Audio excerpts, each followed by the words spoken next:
नमस्कार, कैसे हो आप सब। मैं हूं डॉक्टर प्रियांश शाह, एक resident Albert Einstein college of medicine में। और आज हम बात करेंगे कि दिल की सेहत का ध्यान बचपन से क्यों रखना पड़ेगा और दक्षिणी एशियाई लोगों में ये ज़रूरी क्यों है। पहले हम ओवरव्यू देखेंगे कि आज के इस टॉक में हम क्या क्या बातें करेंगे। सबसे पहले हम शुरू करेंगे बैकग्राउंड से, फिर हम बात करेंगे महत्वपूर्ण रिस्क फैक्टर्स के बारे में, और उनके साथ ही हम बात करेंगे कि इन रिस्क को हम कैसे पहचान पाएंगे और फिर इन रिस्क को हम कम कैसे कर पाएंगे। और आखिर में हम बात करेंगे वर्ल्ड यूथ हार्ट फेडरेशन के बारे में, जो एक नॉन प्रॉफिट है जो मैंने शुरू की थी करीबन 5 साल पहले इंडिया में। और उसके बाद WIHF यानी वर्ल्ड यूथ हार्ट फेडरेशन की एक नई एक्टिविटी के बारे में बात करेंगे, जहां हम किशोरों के बर्ताव में बदलाव लाते हैं एजुकेशन के द्वारा। तो हम इन रिस्क फैक्टर्स जिनकी बात करेंगे उनको कम कर सके आगे जाते हुए। शुरू करते हैं बैकग्राउंड से। यहाँ पर स्क्रीन पे आपको जो भी कंट्रीज दिख रही है वो बनाती है साउथ एशिया को। यहाँ पे हमको दिख रही है पाकिस्तान, भारत, नेपाल, भूटान, बांग्लादेश और श्रीलंका। ये देशों एक चौथाई दुनिया का पॉपुलेशन है। और करीबन 60% दुनिया के दिल के रोग इन्हीं देशों से आते हैं। इन देशों में 4 गुना ज्यादा दिल के रोग होते हैं, और पहला दिल का रोग करीबन 11 साल पहले आता है। और अनफॉर्चुनेटली 40% लोग मर जाते हैं एक हार्ट अटैक के बाद। अब हम बात करेंगे कि दक्षिणी एशियाई लोगों में या फिर पूरे एशिया के लोगों में असमानताएं क्या क्या है। यहाँ पर आपको जो ग्राफ्स दिख रहे हैं, यहाँ पर एक साइड पे हम देख रहे हैं प्रोपोर्शनल मॉर्टेलिटी रेशियो, और नीचे हमें दिख रही है उम्र। सारे अलग अलग देशों की लाइन अलग अलग रंग से बनी है।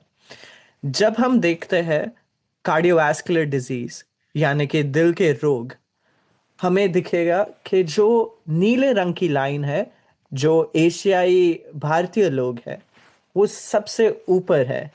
यानी कि एशियाई भारतीयों का कार्डियोवैस्कुलर रिस्क सबसे ज्यादा है। और दूसरे बाजू हमें दिखेगा सेरेब्रोवास्कुलर डिजीज, यानी जो आपने अक्सर सुना होगा स्ट्रोक के नाम से। वहां पे हमें दिखेगा कि जो येलो लाइन है वो सबसे नीचे है, वो गोरो लोगों की लाइन है। और सबसे ऊपर उधर वियतनामीज और फिलिपिनो लोगों की लाइन है।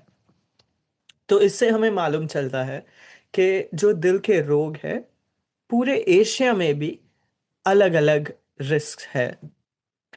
अभी हम फोकस करेंगे साउथ एशिया में। जैसे कि हमने पहले स्लाइड में देखे थे, जो जिन देशों से साउथ एशिया बनता है, उसमें भारत, पाकिस्तान और बांग्लादेश को देखेंगे तो हमें दिखेगा कि तकरीबन 2 गुना ज्यादा रिस्क होता है, इंसिडेंस होता है दिल के रोगों का बांग्लादेशी लोगों में भारतीय लोगों के सामने।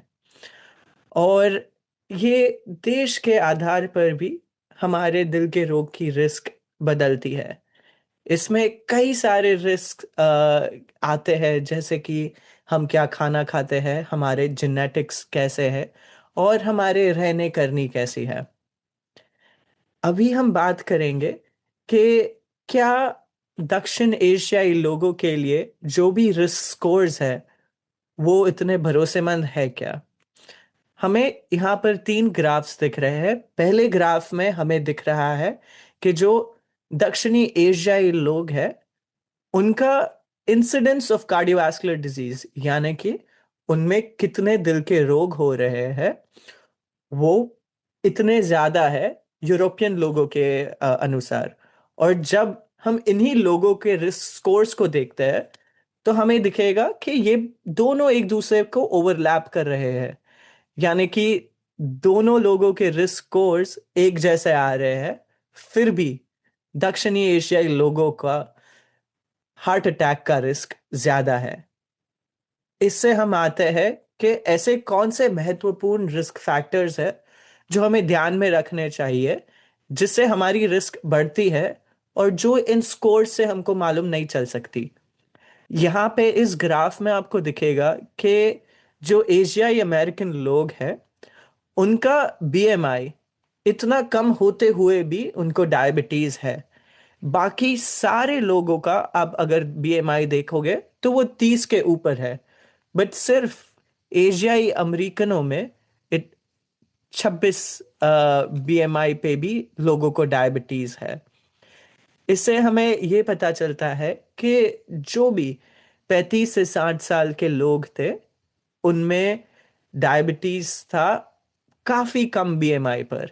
इसी वजह से जो यूनाइटेड स्टेट्स का एक टास्क फोर्स है वो बोलता है कि हमें स्क्रीनिंग शुरू करनी चाहिए अगर आपका बीएमआई 23 से ज्यादा हो तो। और एएसपीसी यानी कि American society of preventive cardiology की प्रैक्टिस गाइडलाइंस ये कहती है कि अगर आपका बीएमआई 20 से ज्यादा हो तो आपको मेटाबॉलिक बीमारियों की स्क्रीनिंग करनी चाहिए। अब ये मेटाबॉलिक बीमारियां क्या होती है? यानी मैसिल्ड मतलब मेटाबॉलिक एसोसिएटेड स्टियाटिक लिवर डिजीज, यानी हमारे लिवर में थोड़ी फैट जमा हो जाती है और ये बस हमारे मेटाबॉलिज्म की वजह से होती है। और हम इसको ऐसे डायग्नोस कर पाएंगे, एक फिब 4 स्कोर रहता है और दूसरा एक अल्ट्रासाउंड रहता है जो हम लिवर का के ऊपर करते हैं। इससे आपके डॉक्टर आपको बता पाएंगे कि आपके लिवर में थोड़ा फैट जमा हुआ है या फिर नहीं। और दूसरा है डायबिटीज, जो आप सबको मालूम होगा। वो हम एक वैल्यू जो HbA1c बोलते हैं उससे पता लगाता है कि अगर आपको डायबिटीज है या नहीं। अगर आपका A1c 6.5 से ज्यादा हुआ इसका मतलब आपको डायबिटीज है। और और एक चीज जो हम ध्यान में रखते हैं वो है कमर की परिधि। जैसे ही हमारे कमर की परिधि बढ़ती जाती है वैसे ही हमारे दिल के रोग का रिस्क भी बढ़ता जाता है। ये एक बहुत रीसेंट स्टडी है जो हमारी टीम ने ही की थी और इसमें हम बॉडी के आकार की बात करेंगे। बहुत बार आपने बीएमआई सुना होगा, बट हम बीआरआई यानी बॉडी राउंडनेस इंडेक्स और एबीएसआई एब्सोल्यूट बॉडी शेप इंडेक्स उतना ज्यादा इस्तेमाल नहीं करते हैं। बट अब हमारे जो दक्षिणी एशियाई लोग हैं उसमें बीआरआई की बहुत ही महत्वपूर्णता है। ये हमें इस एनहेंस में की गई स्टडी के फिगर से दिखती है कि जब आप बीआरआई देखते हो और जब पहले ऑल कॉज मोर्टेलिटी वाले भाग में आप देखोगे तो जिनकी भी बीआरआई ज्यादा है उनको मौत का बहुत ज्यादा रिस्क है। और जब भी उनका बीआरआई कम है तब उनको प्रेवलेंट एएससीवीडी यानी एथेरोस्क्लेरोटिक कार्डियोवास्कुलर डिजीज कम है, जो हम इधर दूसरे बाजू में देख सकते हैं। सो इससे हमको मालूम चलता है कि बीआरआई इतनी महत्वपूर्ण है। अभी बीआरआई बीएमआई से अलग कैसे है? सो यहाँ पर नीचे आपको दिखेंगे सारे जो बीएमआई एबीएसआई और बीआरआई है उनके फॉर्मूलाज। एक चीज आपको दिखेगी तुरंत कि बीआरआई में हम वेस्ट सरकमफरेंस पे ज्यादा ध्यान देते हैं वजन और हाइट के बदले जो हम बीएमआई में लेते हैं। इसी वजह से जो हम पहले बोल रहे थे कि जो हमारी कमर की परिधि रहती है वो बहुत ही महत्वपूर्ण है। अब हम बात करेंगे हाइपरटेंशन। ये भी आप सबने सुना ही होगा कि आपके कोई ना कोई परिवार वालों में हाइपरटेंशन या डायबिटीज होगा ही। तो आपका इस विषय से परिचय तो हो चुका होगा। इस स्लाइड में हम ये देख रहे हैं कि साउथ एशियंस यानी कि दक्षिण एशियाई लोगों में ईस्ट एशियंस से ज्यादा ब्लड प्रेशर रहता है एवरेज में।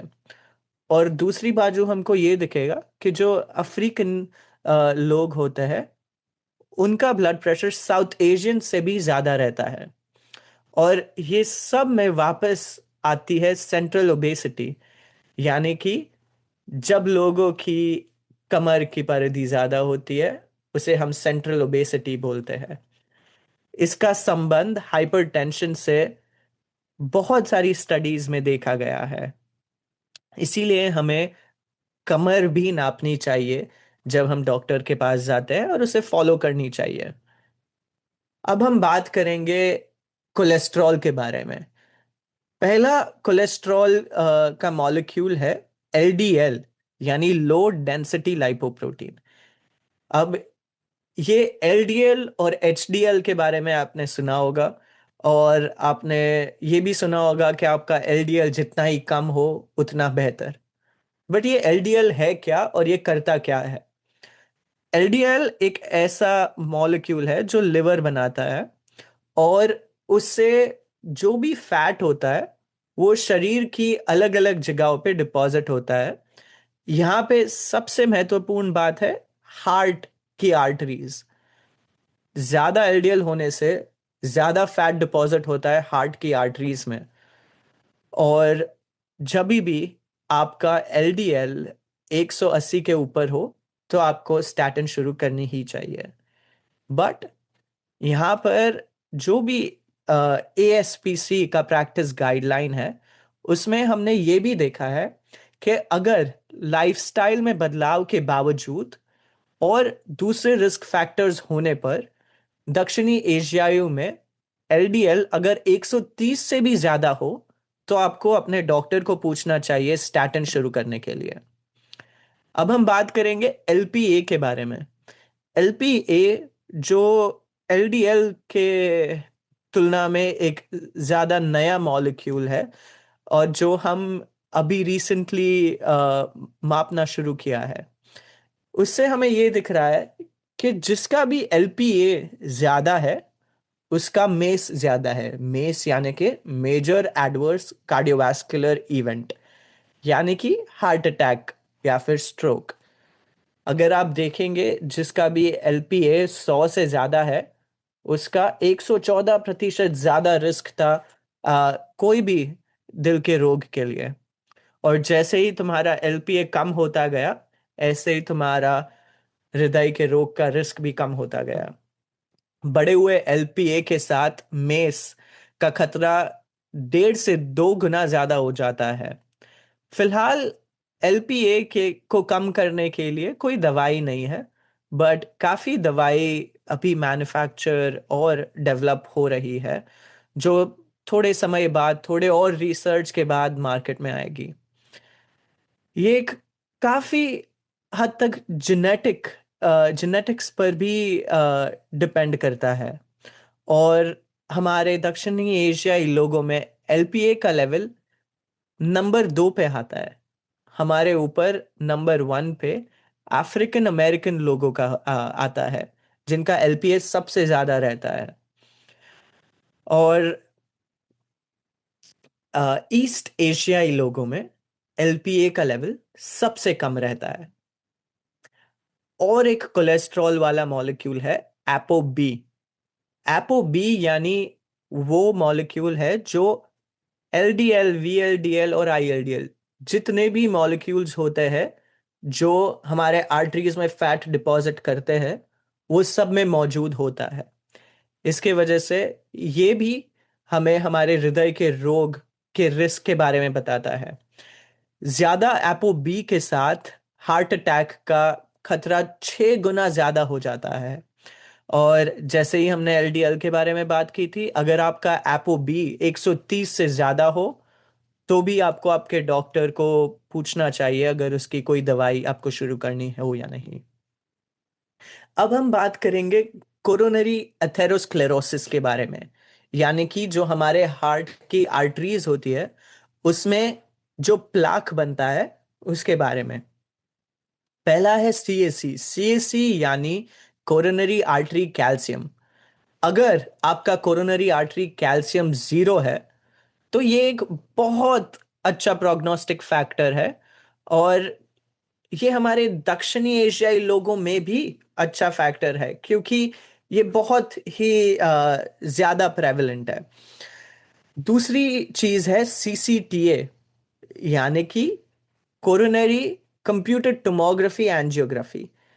ये सिंपल भाषा में जो हम हार्ट की एंजियोग्राफी करते हैं हमारे ग्रॉइन या हाथ में सुई डाल के, उसके बदले ये बस एक सीटी स्कैन के द्वारा वैसे ही एंजियोग्राफी जैसी इमेजेस देती है।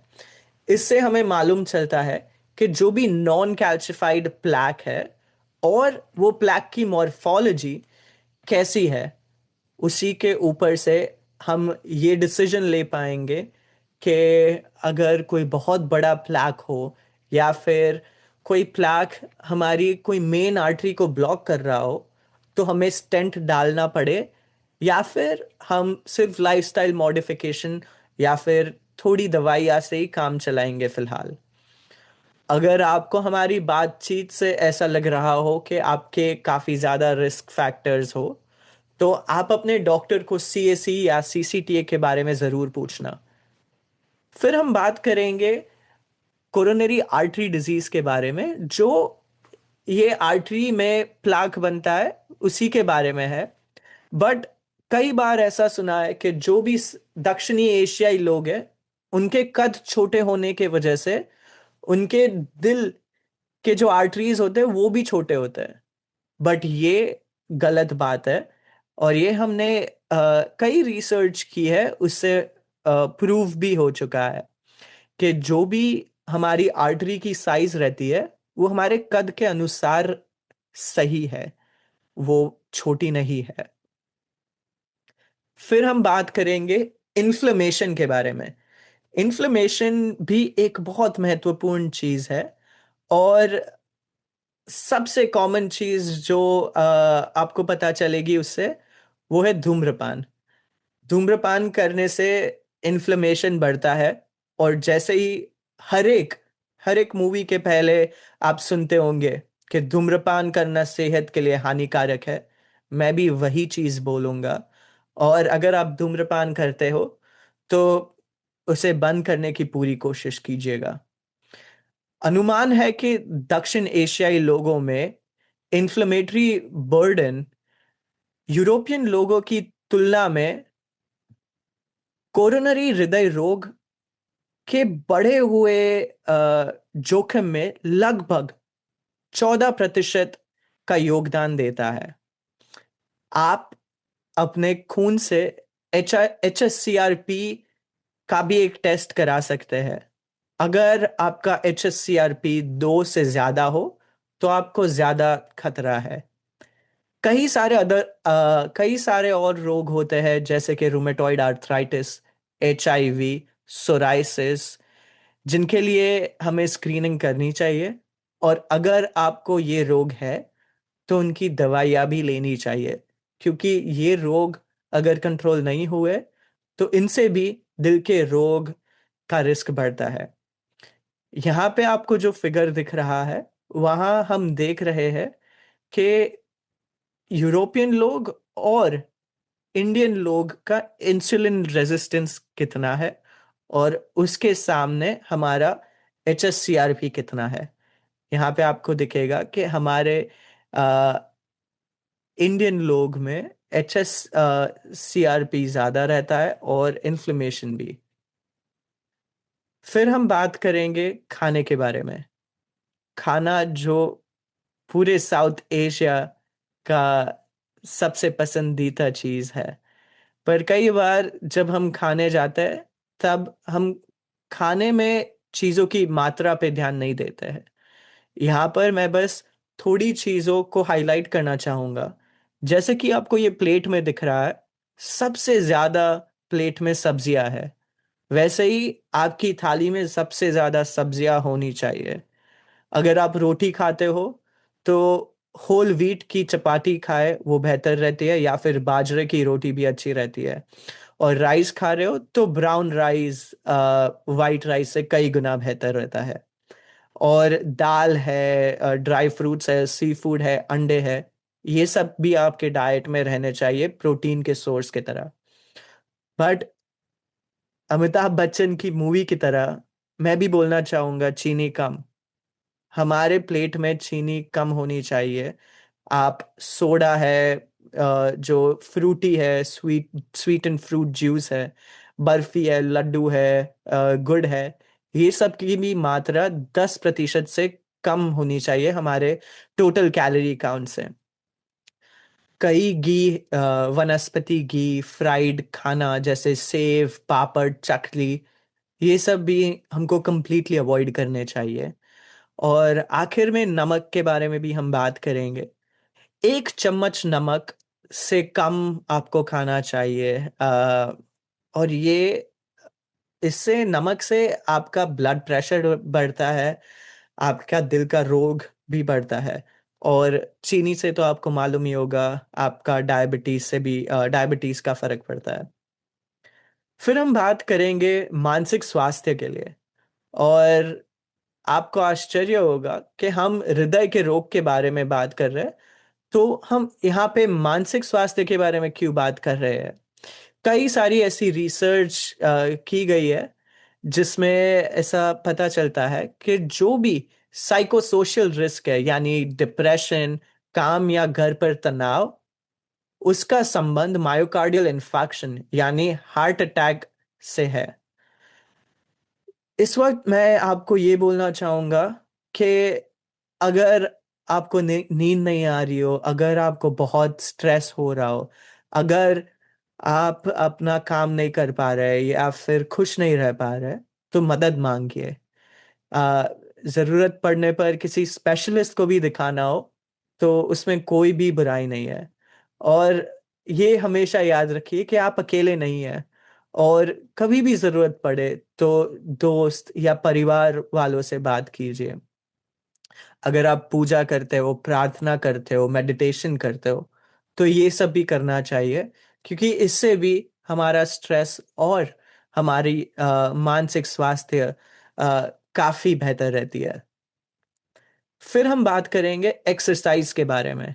जैसे आपको ये स्क्रीन पे दिख रहा है कि एक्सरसाइज हमारा ब्लड प्रेशर कम करता है, इंसुलिन की सेंसिटिविटी बढ़ाता है, यानी कि डायबिटीज का चांस कम करता है, हमारे हृदय के मसल को और ताकतवर बनाता है, अथेरोस्क्लेरोसिस यानी कि जो हमने आर्टरी में फैट डिपॉजिशन की बात की थी, वो कम करता है, हमारा एलडीएल जो ये फैट डिपॉजिट करता है उससे कम करता है, और एचडीएल यानी कि वो मॉलिक्यूल जो हमारे खून और ये सारे आर्टरी से जो फैट होता है उसको पकड़कर वापस लिवर में ले जाता है, तो ये बढ़ाता है। इससे हमें ये पता चलता है कि हर हफ्ते हमें करीबन 150 मिनट की मॉडरेट इंटेंसिटी एक्सरसाइज करनी चाहिए। मॉडरेट इंटेंसिटी एक्सरसाइज यानी दौड़ना, भागना, कुछ खेलना, ये सब। और यूरोपियंस की तुलना में हमारे दक्षिणी एशियाई लोगों का मास भी कम रहता है। जब ये मसल मास हमारा पहले से ही कम है, हमें और कसरत करनी चाहिए जिससे हमारा मसल मास बढ़े और हमारे दिल के रोग का चांस कम हो। अब हम बात करेंगे जेनेटिक्स। ये सारी जो चीजें हमने पहले बात की वो सब हमारे हाथ में है, वो सब हम चेंज कर सकते हैं। बट जेनेटिक्स एक ऐसी बात है जिससे हम पैदा हुए हैं, और जो हमें मालूम होना चाहिए, तो हम इसको ध्यान में रखते हुए हमारी लाइफस्टाइल मॉडिफिकेशन, हमारी ट्रीटमेंट ऐसे चेंज करें कि हमको हृदय के रोग कम हो। हमारी इतनी बड़ी मौजूदगी के बावजूद, जितने भी जेनेटिक स्टडीज है उसमें हमारी मौजूदगी बहुत ही कम है और दोनों प्रतिशत आपको स्क्रीन पे दिख रहे हैं। और हम ये साउथ एशियन लोग में जेनेटिक रिस्क कैसे असर करती है, इस फिगर से आपको दिख रहा है कि जो भी हमारा डीएनए रहता है वो हमारे शरीर को बोलता है कि ये सारी चीजें होनी चाहिए, ये एक्शंस होनी चाहिए, ये नहीं होनी चाहिए। और हमारे इन जेनेटिक्स के वजह से हमारा पैनक्रियास का इंसुलिन प्रोडक्शन, इंसुलिन वो कणु होता है जो डायबिटीज को कम करता है, जो डायबिटीज को काबू में रखता है, और वो हम कम प्रोड्यूस करते हैं।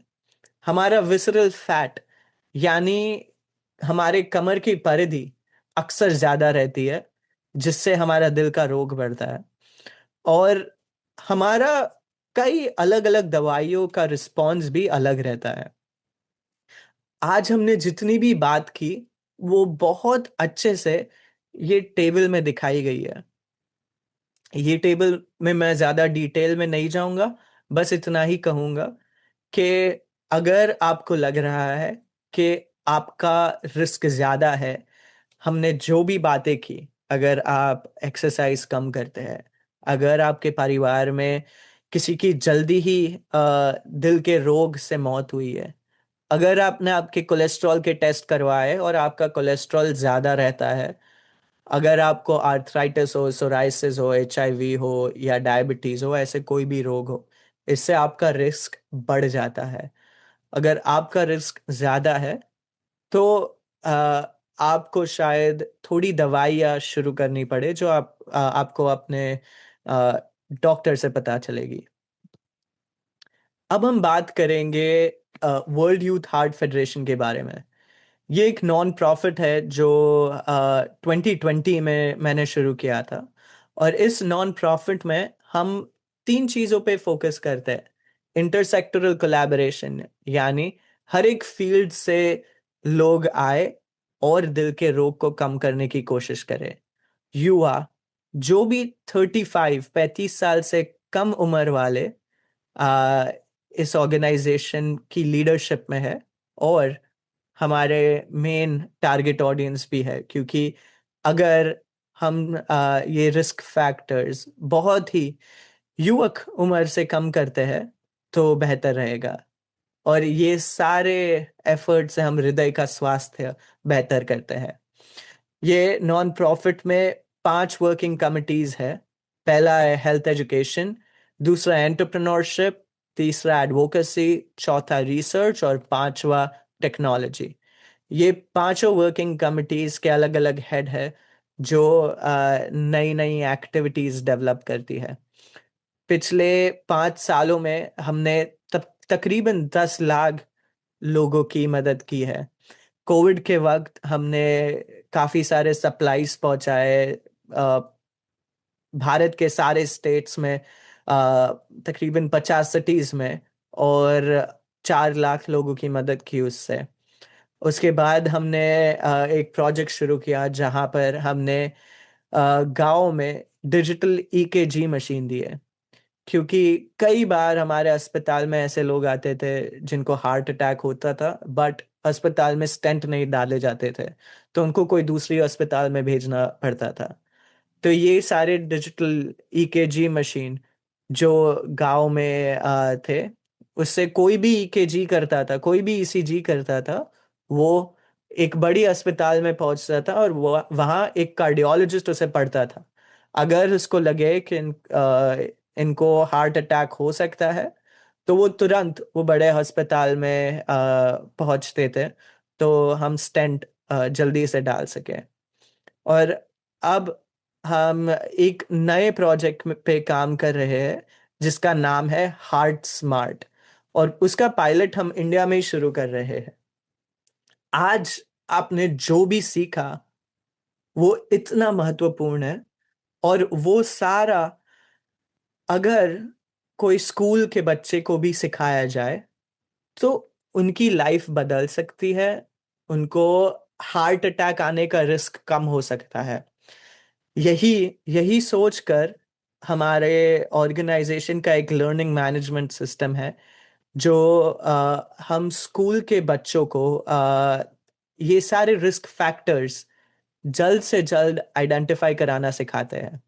इसके लिए मेडिकल स्कूल के बच्चे और हेल्थ केयर प्रोफेशनल्स स्कूलों में जाकर ये सारी ट्रेनिंग्स देते हैं। ये ट्रेनिंग्स के द्वारा हम इम्प्लीमेंटेशन साइंस का प्रिज्म मेथोडोलॉजी यूज करते हैं, और ट्रेनर्स के द्वारा जो भी हमारा ये टारगेट पॉपुलेशन है स्कूल जाने वाले लोगों का, उन तक ये महत्वपूर्ण इंफॉर्मेशन पहुंचाते हैं। और हम ऐसा प्रे करते हैं, होप करते हैं कि ये जो भी स्कूल वाले बच्चों हैं वो थोड़ा भी, एक या दो चीज भी अगर इन ट्रेनिंग से सीखे और उनका हृदय के रोग का रिस्क थोड़ा भी कम हो, तो हम समझेंगे हम सफल हुए हैं। ये सारी ट्रेनिंग्स करने के बाद हम सरकारी और उच्च ऑर्गेनाइजेशंस जैसे यूनाइटेड नेशंस है, वर्ल्ड हेल्थ ऑर्गेनाइजेशन है, उनके कॉन्फ्रेंसों में हमारे टेस्ट की गई ट्रेनिंग्स को लागू करने के लिए भी बात करेंगे। अगर आपको मन हो कि आप ये ट्रेनिंग्स में जुड़े और आप ये नॉन प्रॉफिट में जुड़े, तो प्लीज़ मुझे रीच आउट करने में मत हिचकिचाइएगा। और आपको कोई भी प्रश्न हो तो आप मुझे ये ईमेल पे रीच आउट कर सकते हैं। धन्यवाद।